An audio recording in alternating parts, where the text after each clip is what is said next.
And hi, good morning, good afternoon to everyone. Thank you very much for joining this PGI Learning Forum. My name is Amjad Salim. I manage the Inclusion Protection Engagement Unit here at the Federation in Geneva, under which PGI is one of the units that I manage. So we've been over the last year really thinking about how do we leverage learning around PGI, right? How do we improve our understanding, our knowledge, so that we can do work better, but also how do we help to influence some of the work that we're doing around this to wider perspective. So we've been having this, I think this is the fourth one, Stephen, the fourth PGI Learning Forum, where we've been really creating a space for us to gather around, brainstorm, learn from each other, and really just think about how we do the work better. Because I think often we're always in this position where we're constantly fighting fire and not really understanding how we can step back and reflect. So we really see this opportunity with the learning forums to just have that opportunity to step back and then think about it. And once in a while as well, we will also want to bring in externals to think about and understand how maybe where the work we're doing can contribute to theirs, but also where we can learn from them. Otherwise, we can also get stuck in the black hole that is the Red Cross world. So this is one such opportunity. I'm really glad to have the Sereda Project presenting some of their work. And when they presented this to us and sort of shared with us some of the ideas, I thought, well, this is exactly what we need to be thinking about, because we are precisely at the front lines of some of the work that they're working on, and I think it's important for us to cross that. So I'm really delighted to welcome Jenny and Sandra to speak to us about the project. And what we're hoping for is that this is the first of many opportunities for us to work together and explore how we can take this conversation forward. So we'll be hearing from the Sereda Project shortly, and then I think Stephen will be launching into a little bit of a panel discussion as well. But I just wanted to introduce the speakers today. So we have Jenny Phillimore, who's a professor of migration and super diversity. I'd be really keen to know what super diversity is as well. She is a world-leading scholar in refugee integration and super diversity and access to social welfare, with a particular focus on public health. Jenny is also an expert on community sponsorship. She currently leads the international Sereda Project, which aims to understand the incidence and nature of sexual and gender-based violence experienced by women, men, and child refugees who have fled conflict in the Levant region. So very, very timely for us to be looking at this, given the work that many of our national societies are doing in that part of the world. Sandra Pertek is a Sereda Research Fellow and a gender specialist with expertise in faith and gender-based violence, with over a decade's experience in international development and migration. She leads the Untold Forced Migrant Stories project and led the Forced Migration SGBV and COVID-19 study. Her research integrates an intersectional and ecological analysis to explore the intersection of GBV and religion and forced migration, intersectionality and resilience. She has consulted on integration of gender, GBV, and faith sensitivity into policy and programs for governments, NGOs, and humanitarian organizations. Given the fact that both, I think Sandra and I have crossed paths in different other forums, but working in similar organizations, but not actually work together, this is it's great to have you here as well, Sandra. So, Stephen, I'm going to hand it over to you, or is it Jenny going to kick us off? Yeah, to Jenny. Jenny, the floor is all yours, and we will expect more people. And as you know, it's coming up to a busy time of the year for people as they try and finalize budgets and planning and all of that. So we will have people coming in and out, but I'm glad that we have people who are already there. And if you can just share where you're coming from in the chat, that'll be great. Jenny, over to you. Thank you. Okay, thanks, Amjad, for the introduction, and thanks so much for giving us the opportunity to share our findings today. We're just going to give you a very brief flavour of some of the findings. The main report will be coming out next year, and we'll be consulting on that at a later stage. So I'll just talk a little bit about the Sereda Project, which is it's a project that's funded by Riksbanken Jubilee Fund, as part of the European Global Challenges programme with the universities of Birmingham, Melbourne, Bilkent and Uppsala. And each of us has got an NGO partner in those countries, with Women's Refugee Commission kind of being part of the whole partnership. We're also working with a lot of local NGOs as well. So we in Birmingham kind of oversee the whole project, but we have individual projects in each of those countries. Plus we have 5 or 6 PhD students doing work, like Sandra in Tunisia, another researcher in Palestine, and so on. So we have a lot of people in a lot of places. And the inspiration for the project basically was, the kind of incredible increase, the incredible and unfortunate increase in forced migration, which, in the last decade has nearly doubled. You're all aware of this, and it doesn't show any sign of abating. And of course, at the same time, the move to, the kind of the feminization of those flows and increased intersectionality of the flows. We are aware that women, girls and LGBTQI boys and some men are vulnerable to gender-based violence. And what we wanted to do was to look at how that played out across a continuum from pre-departure all the way to refuge, and looking at it as one big complex picture rather than looking at different parts of the story. So I'll move on to the next slide. What we've done in Sereda, in an attempt to identify the nature of SGBV across the continuum, but also looking at solutions, recommendations from a policy and practice perspective, we've undertaken interviews with forced migrants and with service providers in 5 countries. So we focused in on the MENA region and those coming from sub-Saharan Africa. We have been looking for funding to do our work also in Central America. And looking across these kind of the different victims across the different areas, we've spoken to, it says 168 here, we've recently updated it. We've spoken to 171 survivor victims in each of across the 5 countries.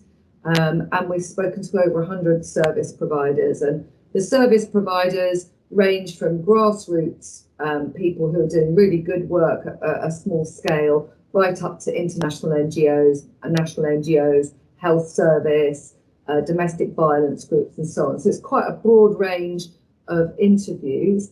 And what we're doing when we're speaking to service providers is trying to get the overview of what's happening, what kind of SGBV they're encountering in their work and what sort of actions they're taking. So, one of the key findings, which is probably not a surprise to any of you, is, that whilst a small number of our respondents had experienced one discrete incident of GBV, the vast majority experienced repeated incidents over time and place at the hands of multiple perpetrators. So for many respondents, this started pre-displacement, and for some, it went on for over 2 decades. I mean, longer. We've got one respondent in her 70s. So it's a very complex picture of multiple trauma. Many respondents reported both interpersonal violence and family violence and intimate partner violence and other forms of SGBV at the hands of strangers. And in addition to this, structural violence is a major theme that crosses the continuum. So we identified certain experiences that happen across the continuum. So in conflict, torture, men being forced to watch family and strangers rape, forced marriage, forced conscription, which men raised as something they wanted to be considered as a gender-based violence. I'm conscripted and forced to do this because I'm a man. Violence in flight, we already know that camps are very risky.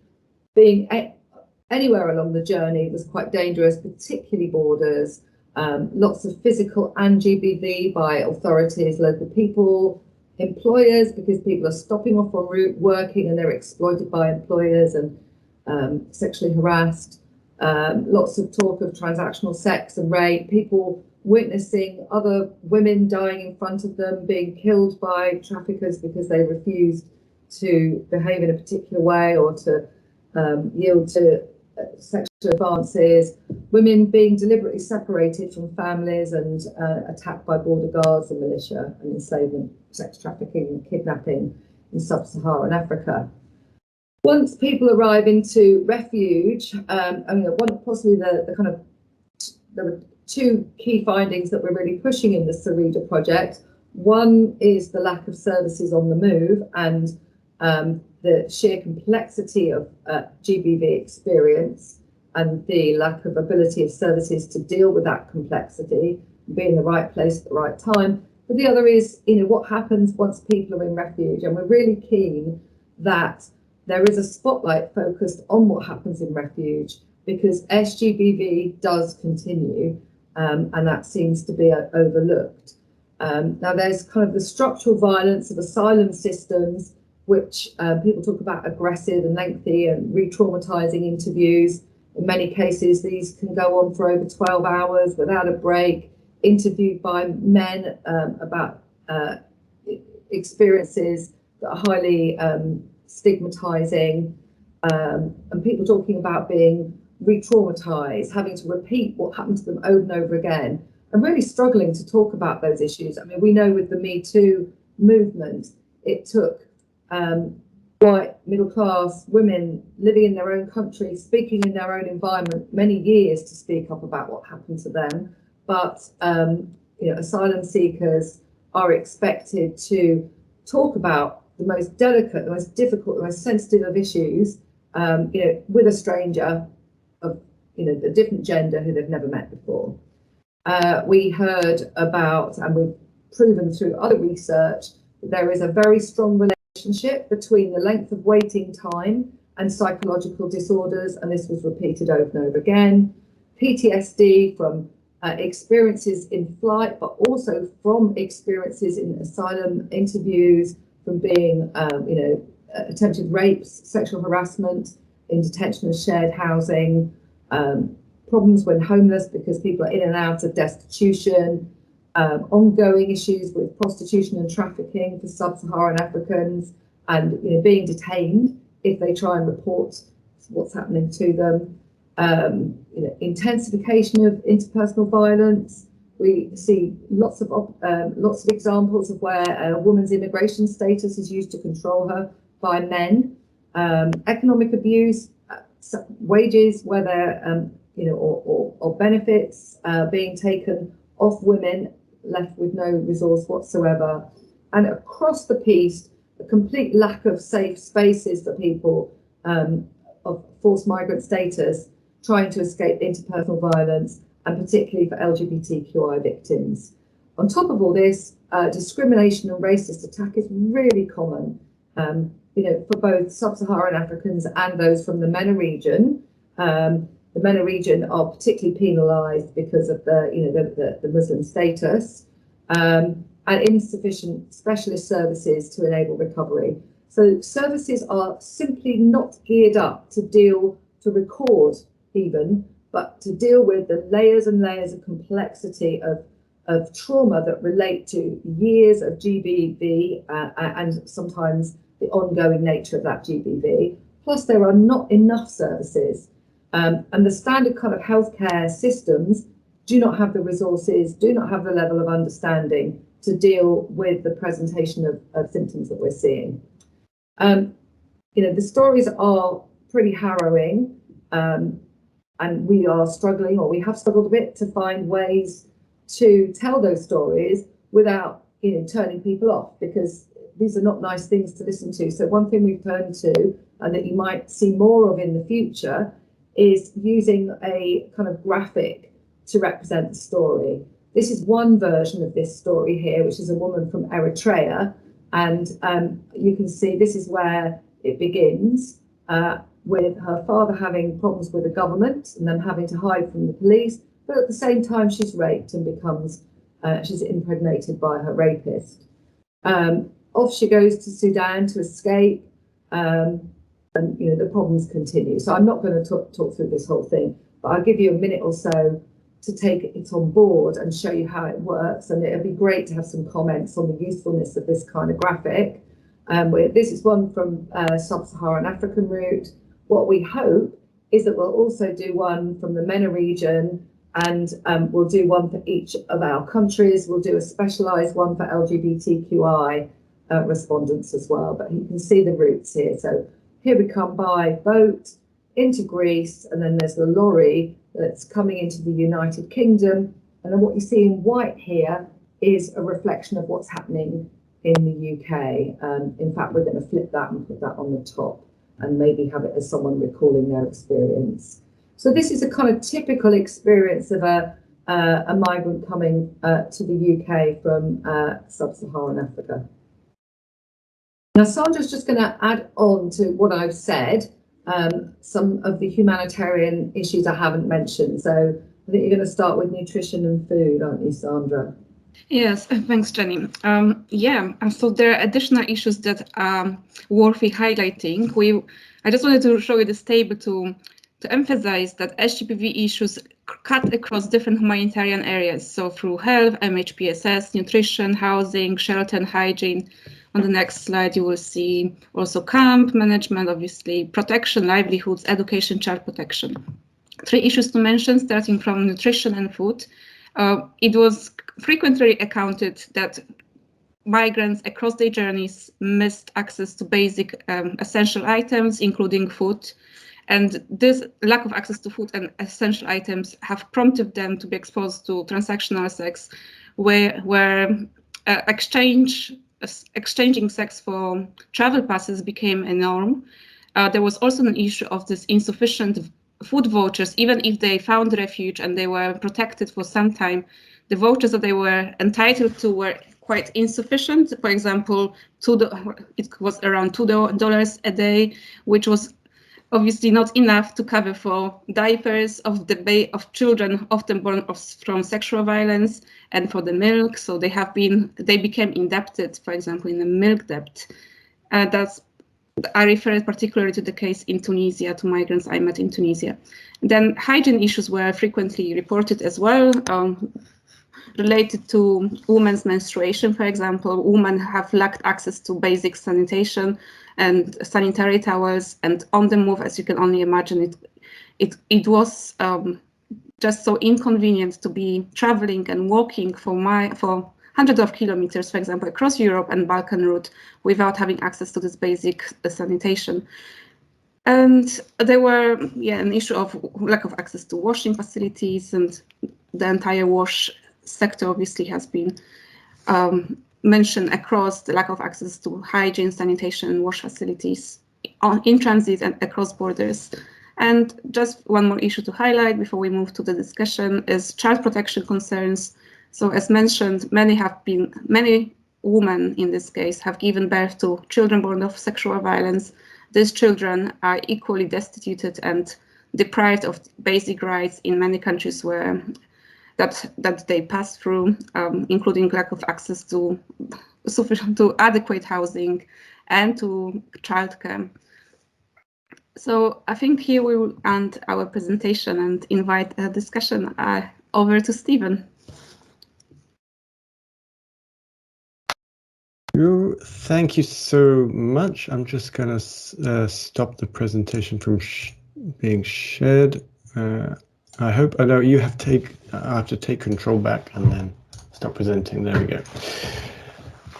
Wonderful. Thank you for this extremely clear presentation, and of course very distressing and very sad to hear the continuum of SGBV across the migration route. That really comes out very clear from the research, and lots, I think, for very great interest for national societies and IFRC people here to take some of that on board. In the different contexts in which we're working, we have people from many different contexts on the call. So it'd be great to hear, in the chat for people to maybe put comments and questions. We'll have some time for questions and answers at the end for the last 40 minutes or so. But before we do that, we just wanted to explore a bit more some of the details of the findings of the research. with some questions that we had, having looked at the content. And Jenny, you gave an overview of some of the findings, but particular of interest for us, many of us working in the protection, gender and inclusion field, is this notion and the different types of gendered harms that you've seen across the continuum of migration and the continuum of violence. And in the research, you talked about violence pre-displacement, in conflict, in flight, in refuge, and on the slide you had that phrase, "Everywhere I go, I'm illegal," which kind of captures that sense of from beginning to end, people are suffering from different types of violence. Could you just talk a bit more about the specific types of those gendered violence, women and girls, men and boys, LGBTQI, maybe there's some of the most concerning issues that you've seen in the research? I will pick up this question. Go ahead, online. Yeah. Yes.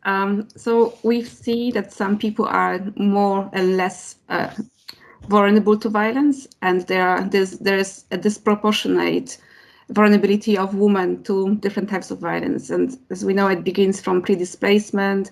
We know that many women we talk to were survivors or victims of domestic violence, or if not domestic violence, complex family violence, depending on the background. And this violence has not stopped during the journey. So there are accounts of people traveling, for example, from, let's take one example, from Syria towards Sweden. And this violence continues throughout the domestic, just abuse of power and just the power imbalances between spouses, and a female being violated verbally, but also physically it can happen too. We know that as in emergencies, enforced migration, and upon arrival to countries of refuge, domestic violence can increase as a result of increased frustrations and deprivation of basics and lack of access to work. We've heard accounts of men becoming more abusive, but also that's pertinent to women.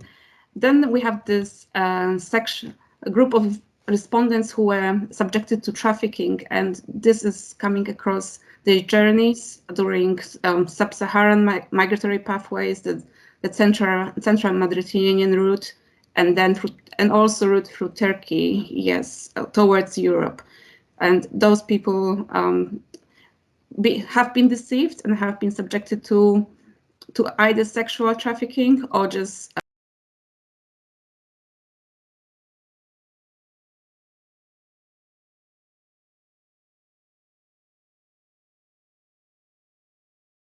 have been also either forced into domestic servitude and some kind of trafficking, as a result of deprivation of access to basic necessities and the lack of access to public funds. So Jenny will elaborate on that in the next questions, I believe.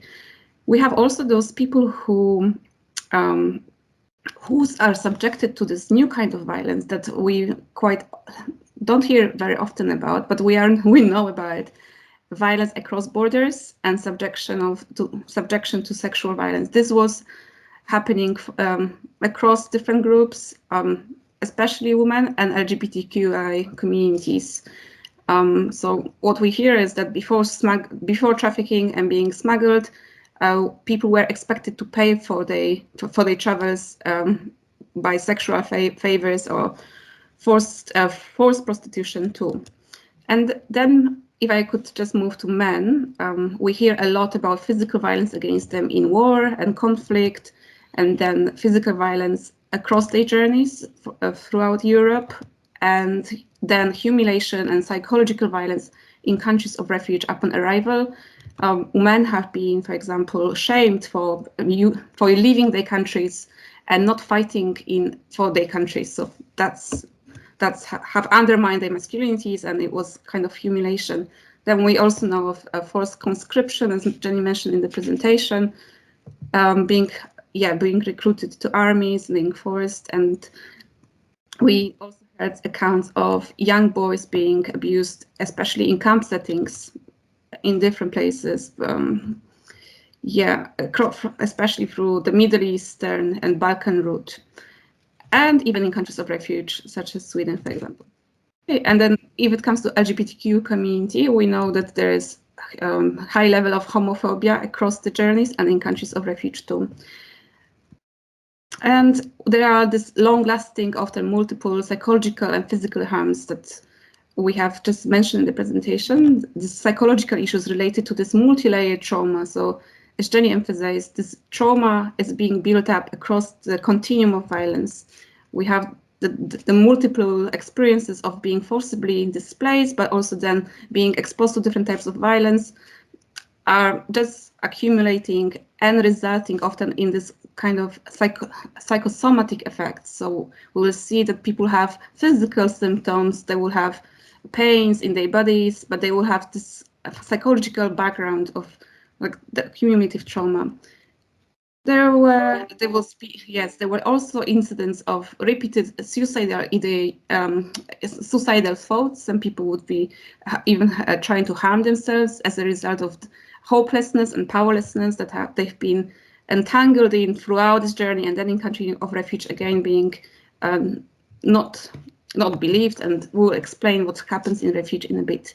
In countries of asylum seeking, there are people have talked about flashbacks and sleep disorders, the depression, feelings of sadness and loss of concentration, eating disorders, and then we have the social effect, isolation, intense anxiety, panic attacks, and feelings of loneliness and abandonment. And in terms of physical effects, and this is related to all victims of sexual violence, we have this accounts of reproductive and gynecological problems, sexually transmitted infections, urinary difficulties, and so on. So just 3 things before I end, just to emphasize that there was a lack of healthcare during journeys that we have already said. It meant that across borders, people were rarely identified as survivors of violence. They would be not given adequate attention and care to their immediate needs, and then obviously people traveling, they may not have a legal status, and they may fear to report and seek assistance in hospitals and official healthcare service providers. And there were no access to contraception across the journeys. And in countries of refuge, those who accessed support, healthcare, and there were some people who accessed this support, they were given options and treatments, but not everyone, and many people never accessed this. Even basic visit to a general doctor was difficult for people because they didn't have identification and proof of address, for example, in the UK. Then there's this lack of health screening upon arrival, and lack of understanding among organizations the multiple accumulative nature of violence, and an inability to record these incidents and offer adequate recovery supports that would be able to help people for respond to people's multiple and accumulative trauma, that would be able to recognize that people are not just subjected to one type of violence, but there is a large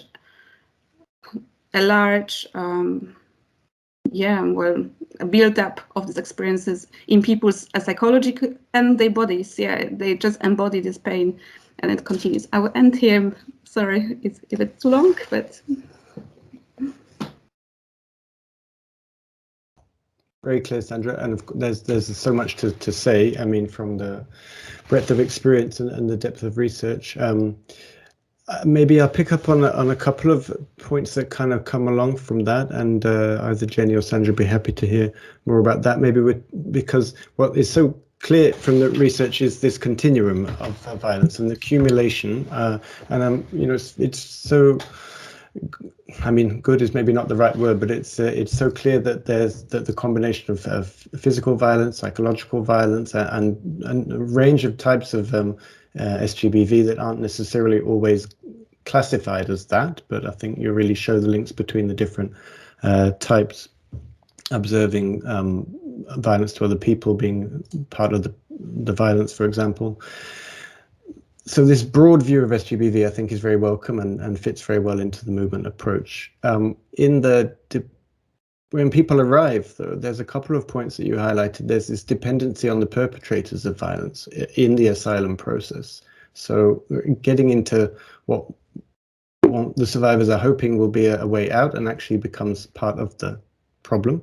And a similar point that the procedures themselves, and you mentioned, Jenny, in the beginning, exacerbating, making worse the impacts of what the survivors have already experienced and just increasing the trauma. So maybe those two go a bit together, or maybe it's better to look at them separately, but this different parts of the way that the asylum process and system is actually just making the whole situation worse after people have arrived in country of asylum.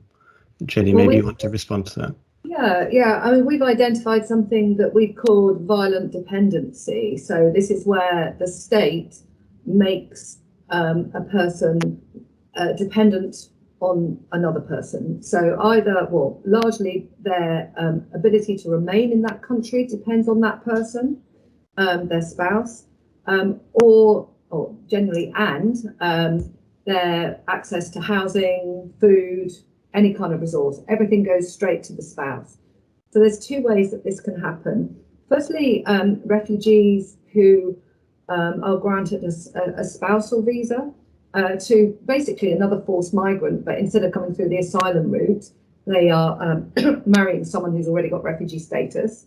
Then under that spouse visa, it depends which country they're in, but between 2 and 5 years, they must remain in that relationship, demonstrate to the immigration authorities that it's authentic and be dependent on that person. They may not be allowed to work, it varies. They're certainly not allowed access to public funds.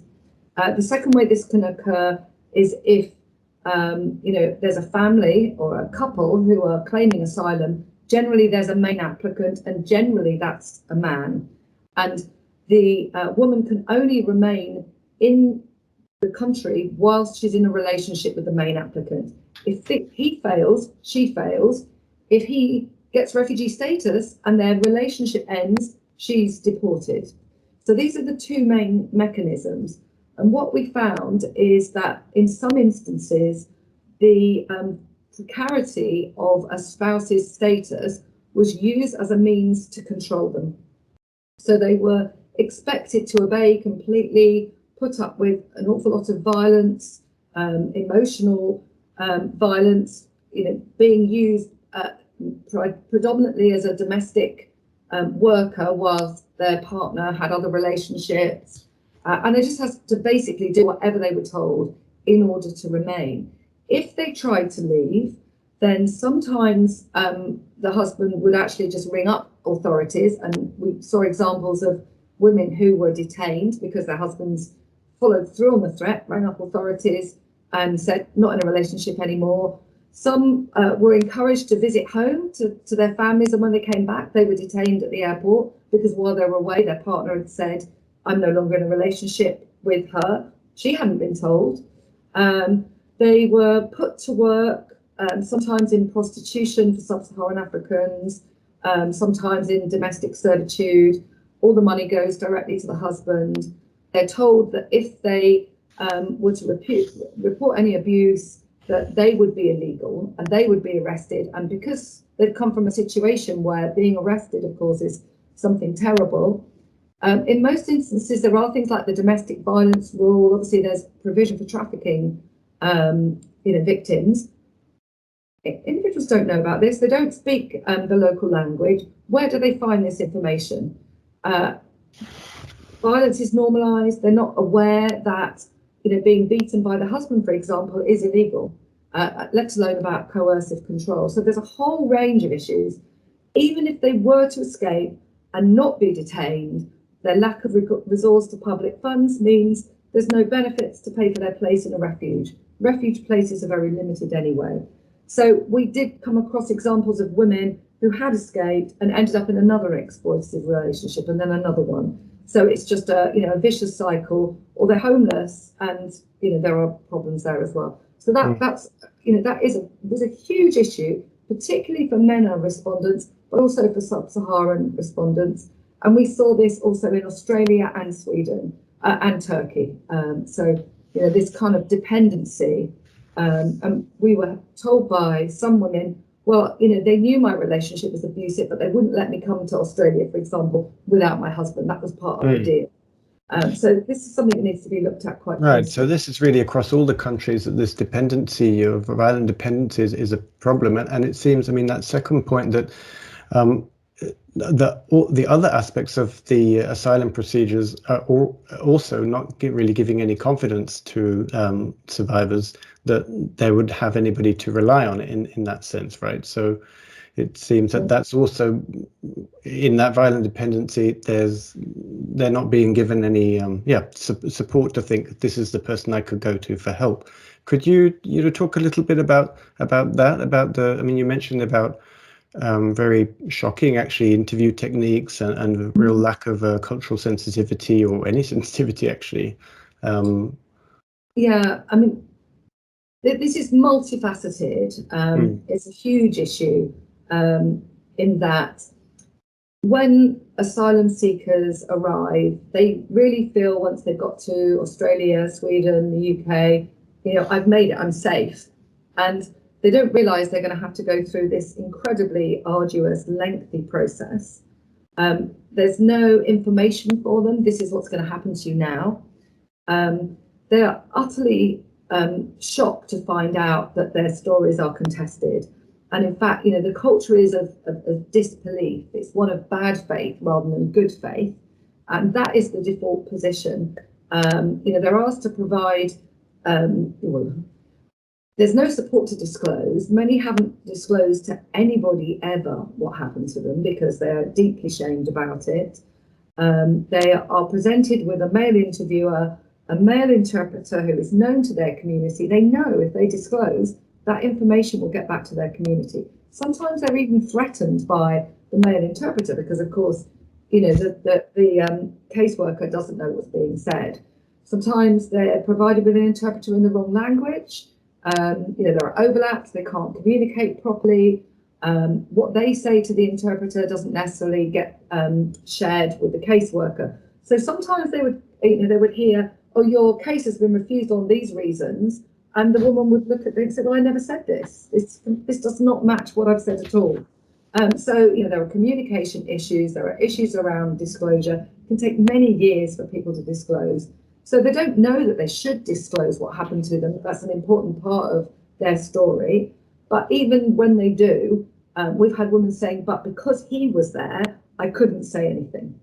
You know, so no matter how important it is to make that disclosure, we hear stories of, you know, women finally disclosing, being laughed at, being shouted at. A number of cases where we heard the caseworker or the interpreter on behalf of the caseworker shouting, you're lying, you're lying. Lengthy interviews, no offer of food, liquids. Do you want to go to the bathroom? And, you know, I checked because I thought, well, you know, some of our stories, of course, historical. You know, women are looking back to maybe what happened to them 3 years ago. Maybe things have changed. So I'm in contact with some interpreters who work in these services. And they're like, no, this is the case. They don't think they should take a break because they're worried it's going to impact on their claim. So, you know, they're trying to please the caseworker as much as possible. They're separated from their children, maybe for the first time ever. You know, so that's really, really scary. And as time wears on, they become more and more anxious. You know, being asked to revisit their accounts repeatedly, feeling that because they don't know how the system works, it's down to luck. Does the caseworker like me or not? If they like me, maybe they'll let me in. They don't know what the criteria are.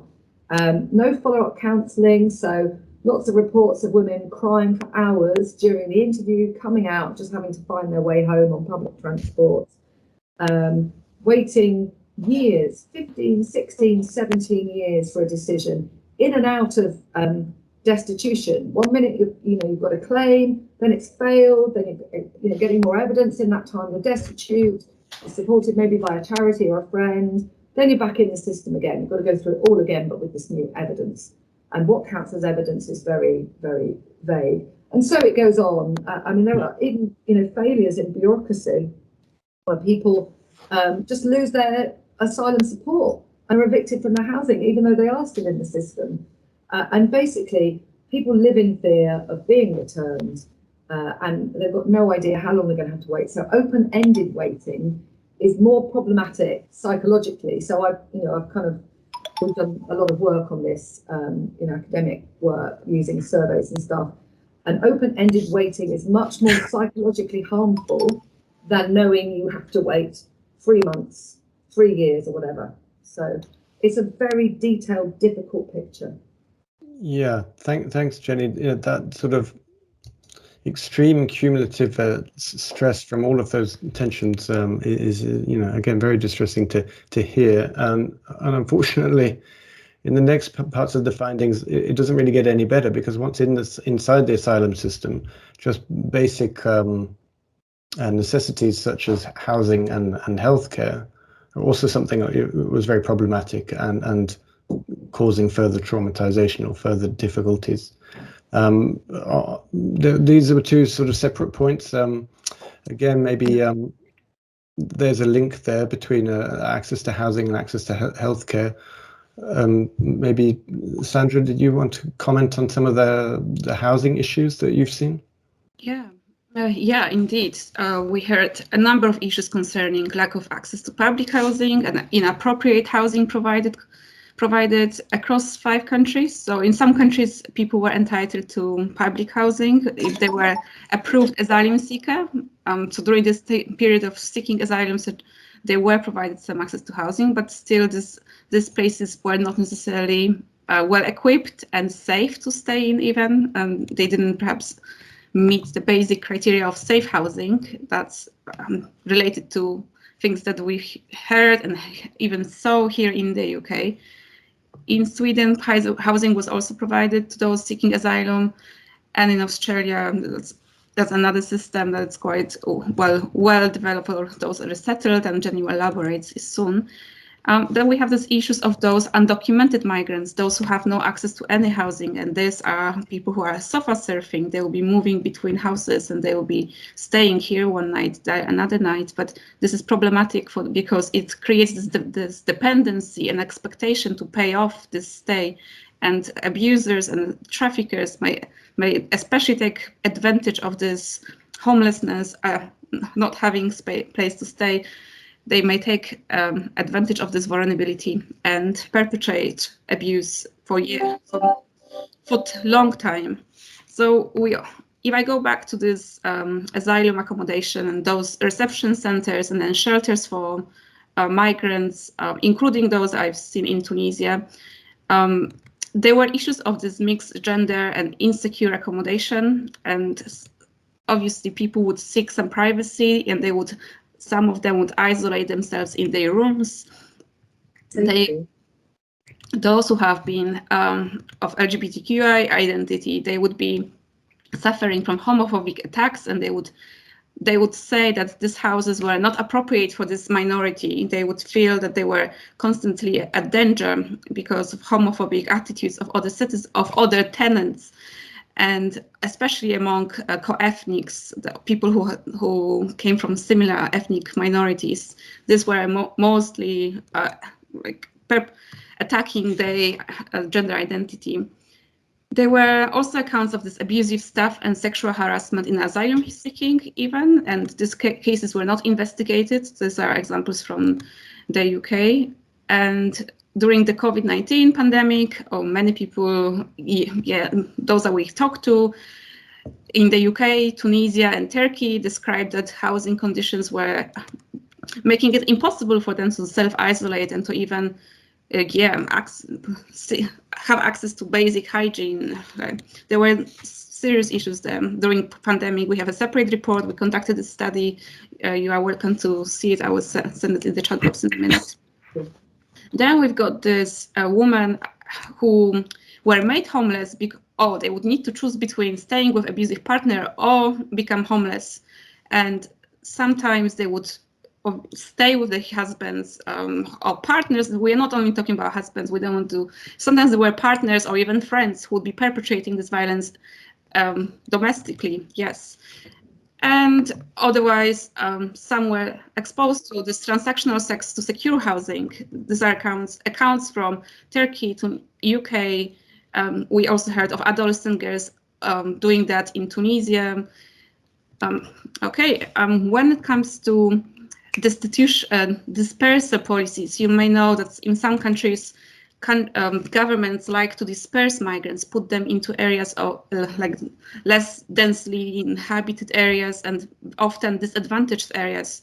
We know that in Turkey, refugees mainly inhabit areas that have very poor housing. There are serious protection concerns for children, even in these places. The electricity is just a problem, mixing with water. I've seen it, and I was just surprised how people can continue living in like that. We know, yes, that Turkey doesn't provide direct housing support to refugees, so often they do look for the accommodation on their own. They often rely on, yes, some of them receive great support and they can cover the costs of proper housing, but then there are those who have not met inclusion criteria of aid provision, official aid in Turkey for refugees of Syrian nationality, and these people will be relying on informal aid or even inhabit ruined and abandoned houses.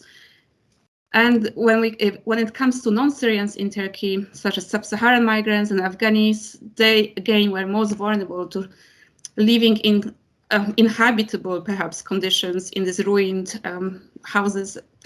Some people would stay in vans for time before they would access rooms in vans. I mean, like the vehicles. Okay. A few more things I wanted to highlight here. Is that migrants commonly could not afford appropriate housing, because they had no right to work, so they couldn't make a living, and they had very little choice concerning shelter conditions that they would be able to access.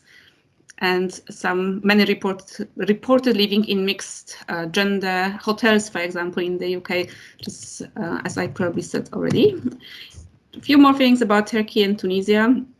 So there's a problem of discrimination of refugees in the housing sector. Basically, landlords wouldn't like to rent it to refugees. They would be advertising properties, but as soon as they would find out they are Syrians, they wouldn't like to rent it to them. But not everyone, obviously. There are landlords who do that, and lots of Turkish people support migrant refugees to access proper housing. Yeah, I also met these people. In Turkey, we also see this occupied housing conditions in the mountains, for example. I've seen this also, where children really were in danger. These conditions were just not livable. For kids could easily drop through the fences, through the balconies. There were like gaps in these balconies, for example. Okay, final thing, it's about shelters in Tunisia provided by international organizations. So overall, some of them were overcrowded, but not all. Some were undercrowded, if I would say.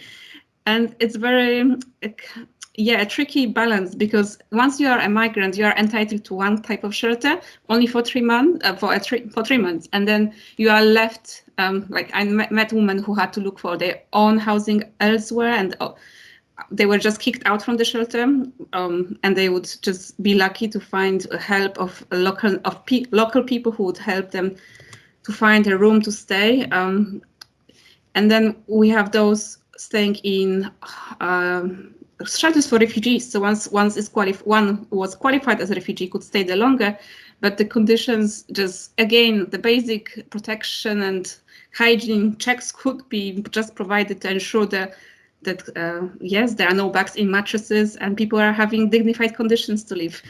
I would just end here. Yeah. Thank you, Sandra.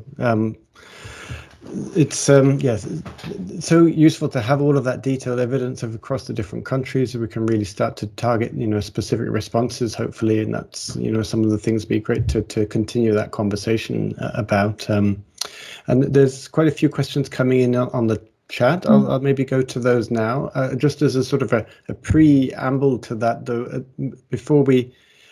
One of your main specialities, Jenny, is looking at social integration issues in relation to these all of these problems that we've seen. So it'd be great to kind of come back to that at the end. What are I think a lot of the social integration impacts are very perhaps obvious. Maybe there's others that are less obvious. So just to sort of put that in mind as we go through some of the questions, and I'll read some of the first ones, and if others want to read their own question. But Shireen was asking about from Zimbabwe, right? Shireen, if I remember right, what the survivors feel or what their feedback is when they see their story in pictures. And I think you were talking about that, this diagram that we had, and does that help them working with the emotions, reading their narrated story? So the graphic that you've seen is the first version of the first story. And what we've tried to do is to take elements of different people's stories to kind of mix it up, because we have to maintain the confidentiality of the individual woman. So we're not going to directly replicate the exact story because it's, well, you know, there are issues around confidentiality. So once we've got the pictures kind of up and running, hopefully we're going to work with, we've got some NGOs and some advocates, and we're going to show them the pictures and see what they think. But at the moment we haven't got to that point. It's a good idea to do so. But we have consulted some of our participants in our associate campaign called Unfiltered Lives campaign that we will be launching soon. And we, like, those people were shortly, again, like they, in a short conversation, they expressed the key issues that they faced in asylum seeking, in asylum systems in the UK. And they were taken photographs, and then we have extracted elements of their talks, and then we asked them what they feel. And overall, yeah, they all were like, they are very happy that they have the opportunity to raise their voice and to express their perspective on the problems that are in this country. We talk about the UK. This campaign relates to this country. Yeah, we're working on the UK at the moment. Yeah. And it's brilliant. I have this project Untold Stories where I ask some of my respondents to write a post about this, whatever they want to share with the world, in brief their experience, or to draw it, or to write a poem or a song. We are doing it in Tunisia with Doctors of the World, and so far people just appreciate the opportunity to share it. And yes, across the survivors that I've met, everyone would like other people to know what they are going through, because they feel much forgotten. They would say, everyone just doesn't look, we just don't exist in this world. Like, these things that happen to us. Yeah, let's just remember, many of them survived war, and they are having this war trauma that carries on. Then they have this everyday daily stressors, and then you have the related to SGBV and not related to SGBV stressors. By the way, I'm away, so other questions. We have many questions here. Yes, there's a few more. I'll maybe ask Concetta if Concetta, you'd like to ask, because you had two questions. Maybe choose one or combine them. Yeah, hi Stephen, and hi everyone, and thank you Sarah and Jenny for this presentation, this insight, really, really helpful. Yes, I had really two questions. My first question is about, Sandra, you were providing a few detailed examples of different forms of SGBV that survivors face along the journey. And I was really interested to hear more about forced early marriage. You didn't mention that, but we know that exists in relation to forced migration. So that was my first question. And my second question was really about the humanitarian response. As a humanitarian actor representing, within the movement, I was also wanted to ask you if you had the opportunity to explore and having more really understanding of the humanitarian response at different levels. And really, I was thinking if you had the opportunity to see if, for instance, there is an understanding or knowledge of SGBV issue itself, or in relation to migration, forced migration, and if there is an understanding of the different forms and causal factors, and especially the impact on survivors and the needs. And if there are, because you also mentioned, and we know the lack of specialized services. This is for many reasons, yeah, we know. And so I was wondering if this is more in relation to the lack of understanding, or also mainly with across the humanitarian sector, so it's mainly linked to the lack of resources, which we know plays also a huge role. Understanding the fact that we know that in many contexts there is also a lack of legislative framework. So yes, those are my questions, and sorry for the long questions. Thank you so much. Thanks, Conchita. And Conchita's, as she put in the chat, the SGBV and trafficking advisor for British Red Cross. So forced marriage was mentioned extensively in relation to the MENA respondents. Often a response to trying to keep girls safe was to marry them off, in conflict. So that came up quite a lot. In Turkey, it was a really common feature that women were put under a lot of pressure to marry their girls off by their wider family. So they didn't particularly want to do it themselves, but they were pushed in that direction. It was seen as a way, to increase their safety. And then we had many, many stories of women who had been, married very young and forced into marriage and had deeply unhappy experiences, very, high levels of abuse by older husbands, but wider families of the husband. Actually, the lots of examples of kind of wider family abuse. So certainly that is an issue, and it's well known that in conflict situations in camps the levels of young marriage and forced marriage increase, and that's reflected in our data. If I might just add to that, so exactly as Jenny is saying, forced marriage is in the background of survivors' experiences, pre-displacement. So many of them have been married early, before 18, some before 15. And then we have this issue where forced marriage can also become a driver to fly. So I met, just as a specific example, of a woman who was forced to marriage in DRC and she escaped. That's why she ran away, because she was being forced to marry. And then we have this, forced marriage escalating in forced migration. In Turkey, there were respondents sharing their fear that their daughters will have to be married early, or they were even themselves one of the exceptional examples where that they themselves were forced to marry it. But this was just an exception as older women.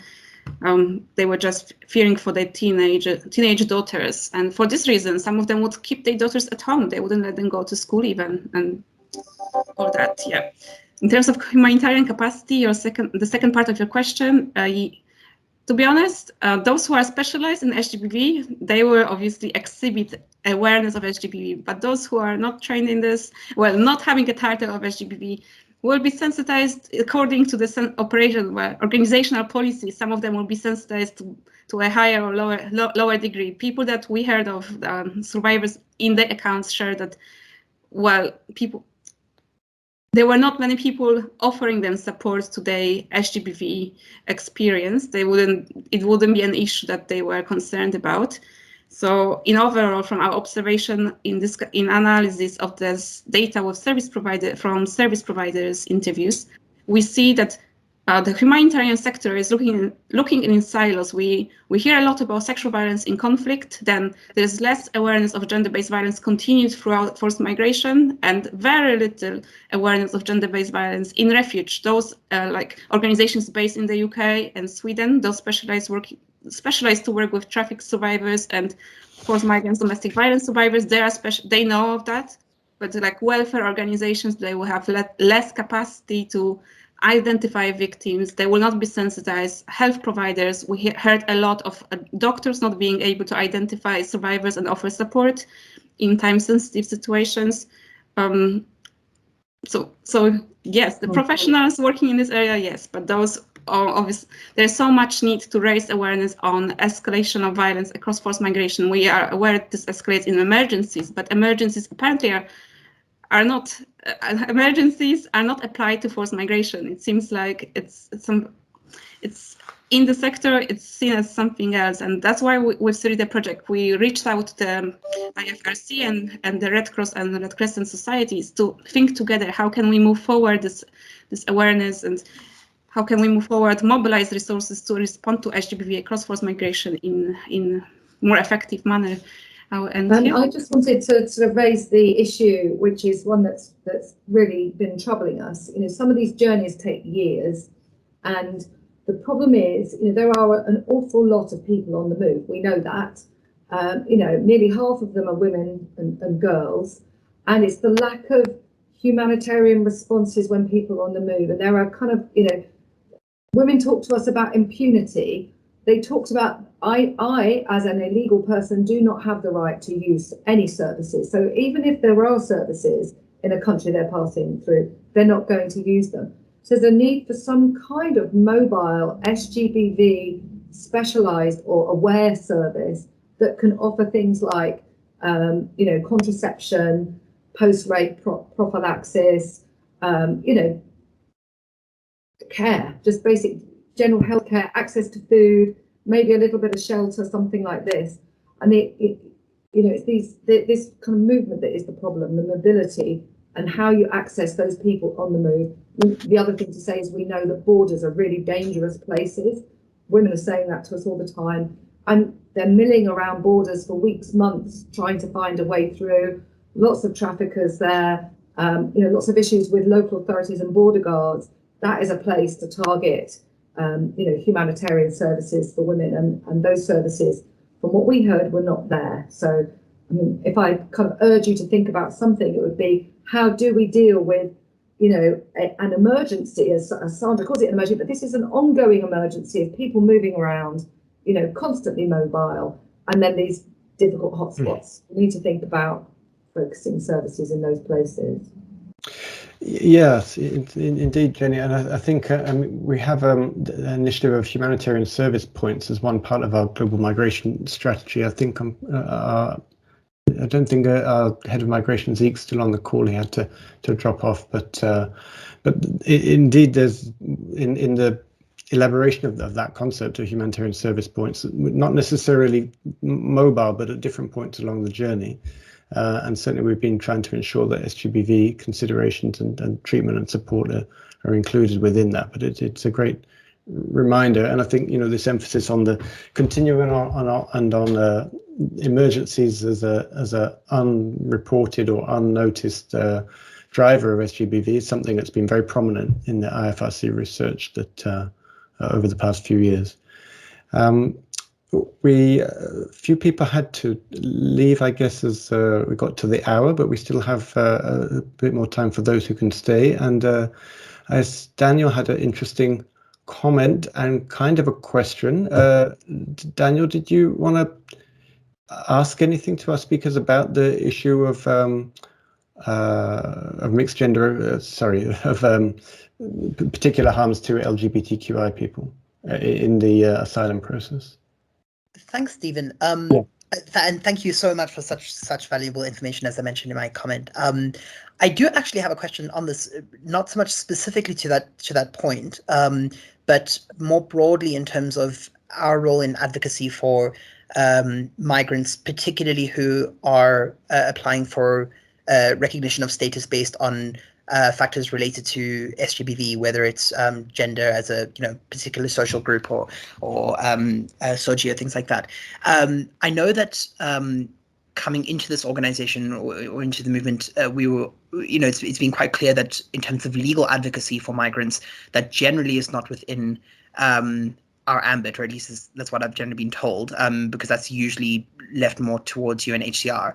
But I also know that at the same time, we do have the ambit to engage in advocacy for rights protections more broadly that aren't related to status determination. So my question, sorry for the very long question, but my question is basically, what could you perhaps shed some light on where that sort of overlap might be in terms of the fact that the treatment of applicants during status determination might be a rights violation in and of itself that's separate from the status determination concern itself, if that makes sense, to harms to dignity and privacy and things like that. And if there is that overlap, whether we would be allowed to engage in that kind of advocacy, and what that sort of would include. Thank you. Sorry for that. I mean, I can confirm that, you know, the asylum process in itself, without a shadow of doubt, is a form of human rights violation.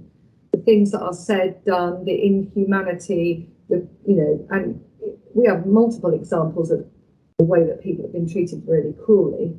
Whether you could respond to that, I mean, one of the things we're asking for when we're talking to humanitarian organisations is to say, can we focus more on what's happening on the move and what we can do about people who are on the move?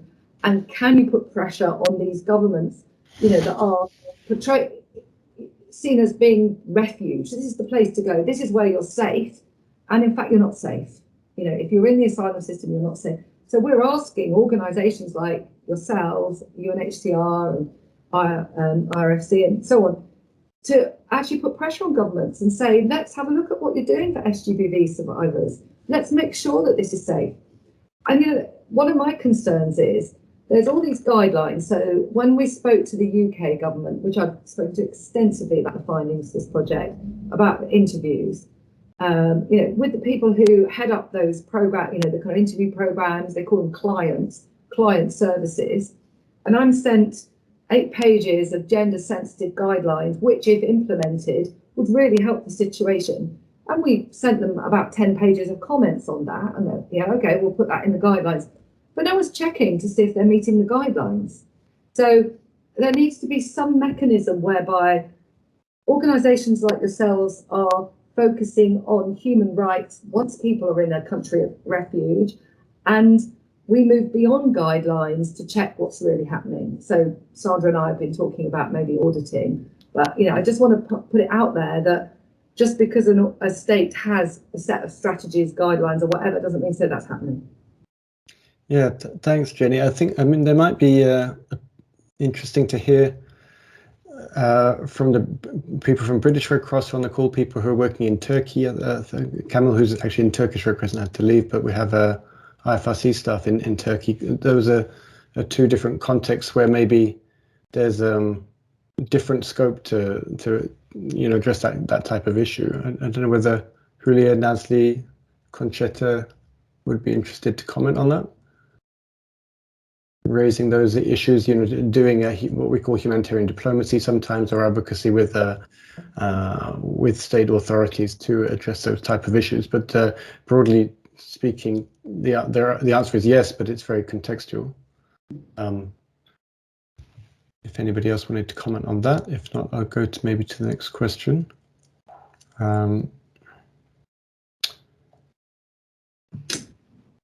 Or Nasli, you had a question? You had a comment that you wanted to add? Was there an additional point you wanted to make?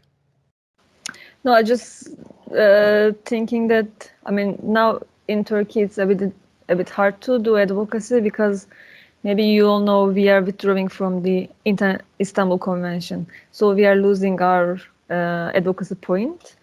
But mostly for the UN organization, they are trying to support governmental institutions in terms of capacity. The quality of the capacity, quality of the staff, and a number of staff.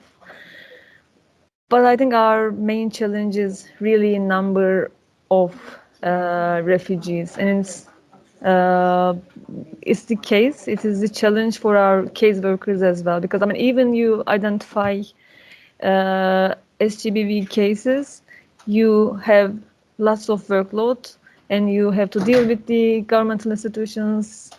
Plus, you have to do some quality stuff, so it's a bit challenging. But in terms of advocacy, yes, the withdrawal of the Istanbul Convention is a bit an issue now. Yes, absolutely. Thanks, Nasli. Sandra, did you want to comment on that point? I just wanted to, building on the previous 2 points, this is such an importance for us to drive towards developing this intersection of humanitarian, human rights, and asylum systems, interventions and advocacy. There is there should be no barriers to collaborate between those sectors, but as it is at present, the people work, yes, the developing world, the Western world, but this issue, there is very little. These people are a continuum. They continue. They move from place to place, and we can't look at this any longer in isolation. We need to look as things move between places and how they affect, how one context affects the other, and so on.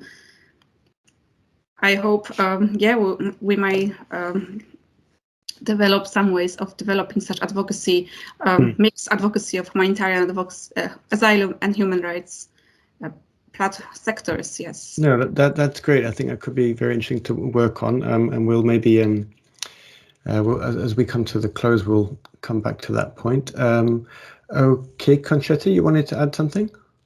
Yes, concerning the briefly, because we're now getting to absolutely yes. So just to highlight the engagement of the BRC on commitment of SGBV, and also the joint pledge that BRC consigned with the UK government in May 2020.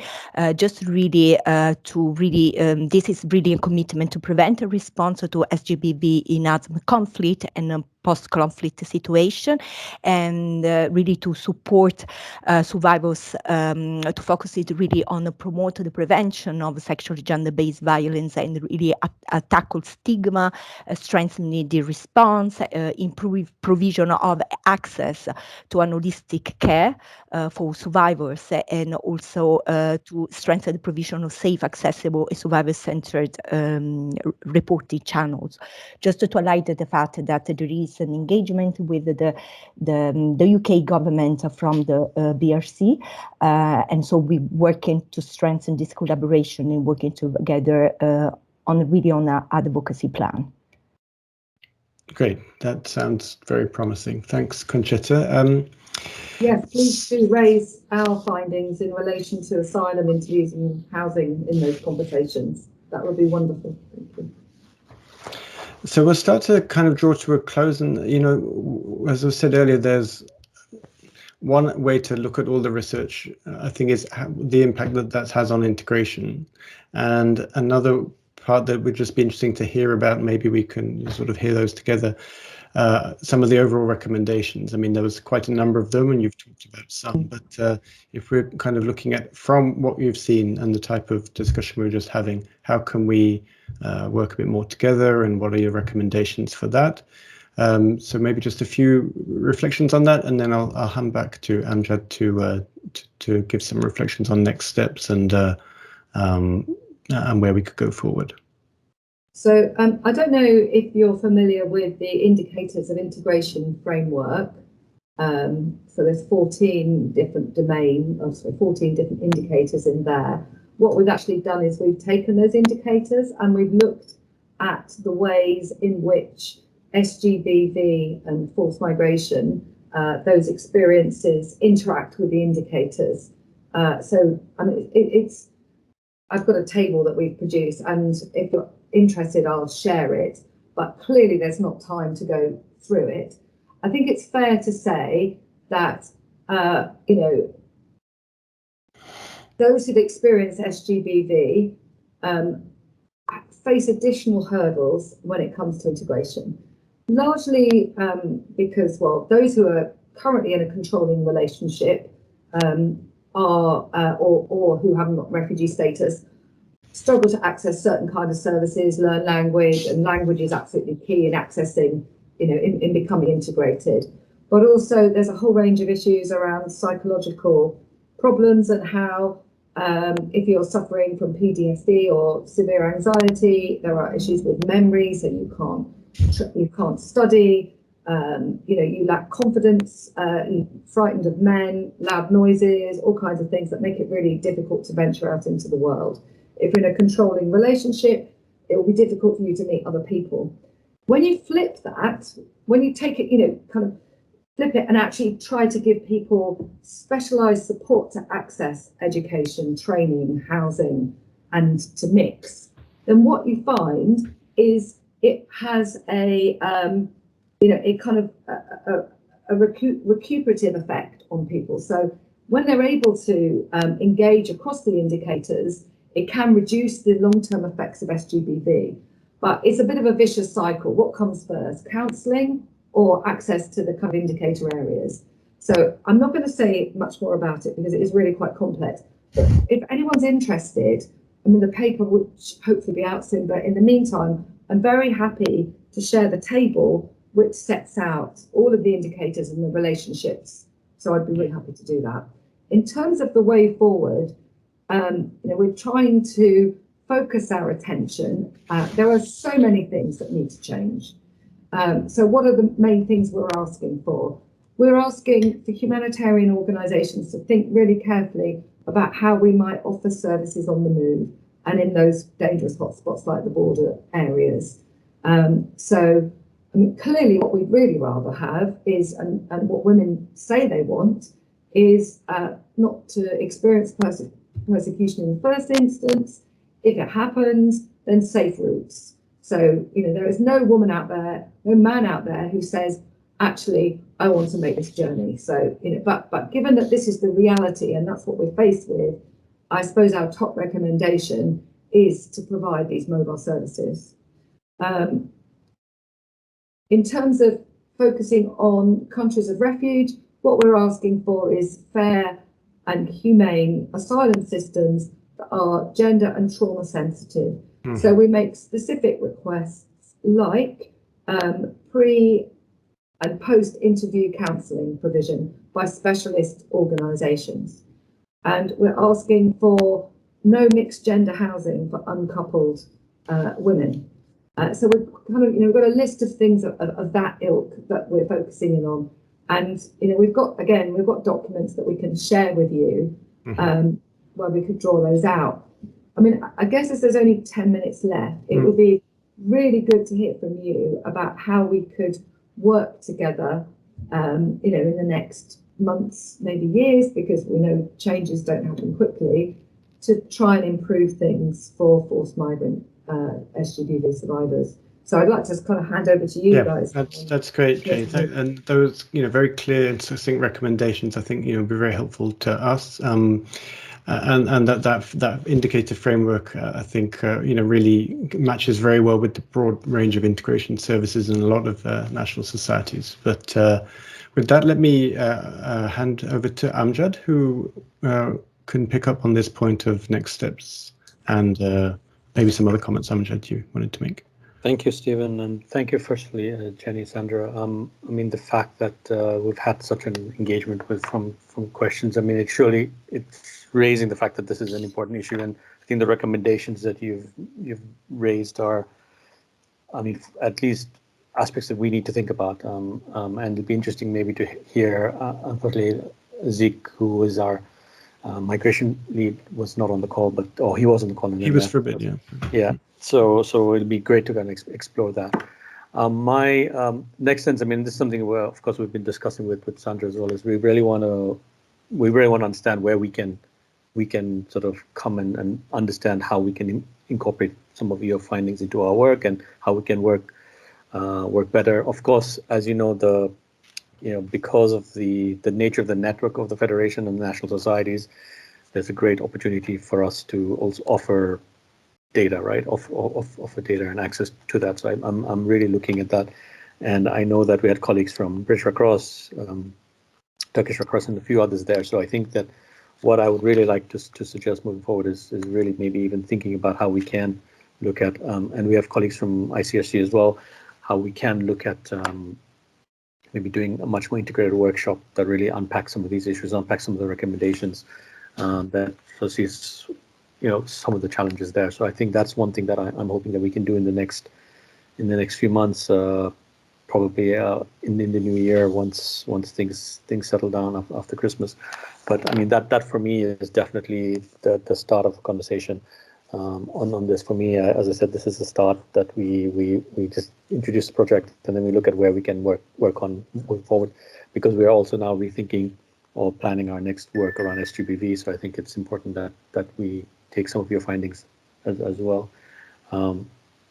So I really kind of see that as a next step, and possibly We will discuss dates, but we have a much more integrated workshop, potentially, fingers crossed, that it's actually can be done largely face-to-face or a bit of a hybrid version, so that those of us who are in Geneva or can come in, we can meet and we can really sort of build on that.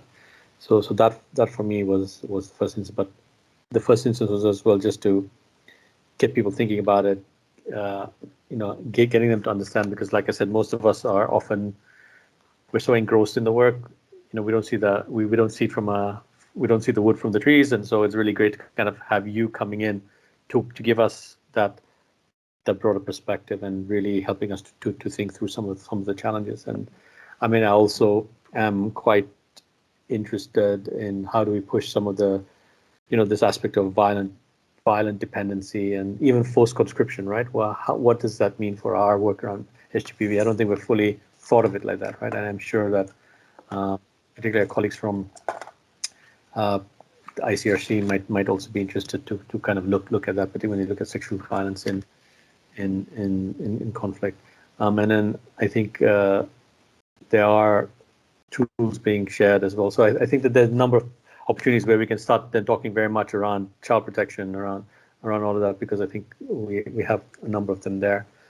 So I just wanted to thank you for coming and sharing this with us, really posing some opportunities for us to think and reflect, and then seeing how we can take this forward, because for me, this is not the end. I think this is just the beginning, and I think that there's real opportunities for us there, and at least from us at the Federation in Geneva.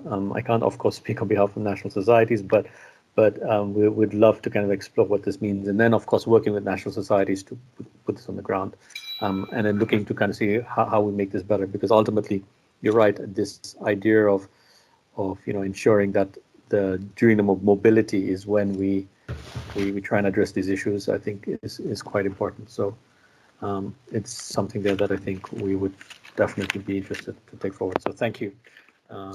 Thank you for sharing that, and I look forward to the next steps. Thank you. We look forward to working with you and hope to see you in person in Geneva. That would be great. Great.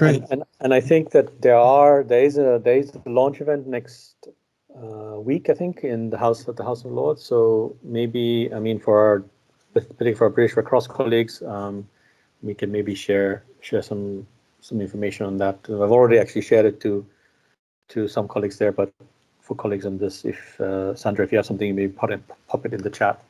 Yeah, we also have an online launch. So next day, just following the physical one, I will share the link for you to register. And we are extremely grateful for everyone coming today, for your participation and engagement. And we know this is just the beginning of hopefully our joint journey, because it's so important to consider, and the workshop will enable us to look into this practical and programmatic and advocacy implications. How can we take this forward? How can we take these findings to the next level? Because obviously we interviewed all these people, and we really are determined to work with partners to make a change for this will not stop.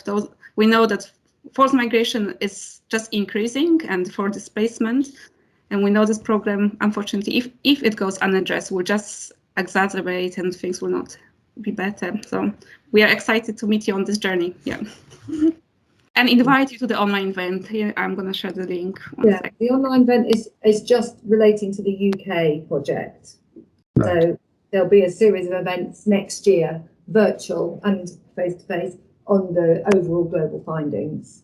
Great. Please do share whenever you have, because then we can share it particularly with our national societies from those countries. I think that would be great. Absolutely fantastic. Thank you. Wonderful. Well, thank you, Amjad, for bringing us to the next steps in that way, and we're coming to the end. So let me really thank once again Sandra and Jenny for sharing the research, for sharing your reflections and your experiences, and I think and the common wish to take this further and see how the programmatic and advocacy recommendations we can really work to implement those. We've of course recorded the meeting, and we had quite a group at the beginning. Some people had to drop off as we got to the hour. But we'll be sharing the recording with the rest of the world who were not able to attend, especially countries in Americas, of course, still sleeping. So be interested to get their feedback, and we'll happily share that with you. And I think, really this the great potential there of matching the research, looking at the difficulties and across the continuum, across the journey, and the incredible reach of our federation, which reaches across the whole world, across all of the different stages of the journey. And I think that's something that we have often seen and can always use that potential more to have connections between national societies supporting people in countries of destination, in countries of transit, and in countries of asylum. There's a great potential there to really make those links across the journey. So there we go. Thank you so much. It's been fascinating, and we look forward to further discussion and further sharing. Right. Very well. Have a good day, everybody, and do send an email if you have any further questions for our speakers, and we'll send it on. Thanks so much. Thanks, Stephen. Thank you. Thank you. Bye-bye. All the best. Bye.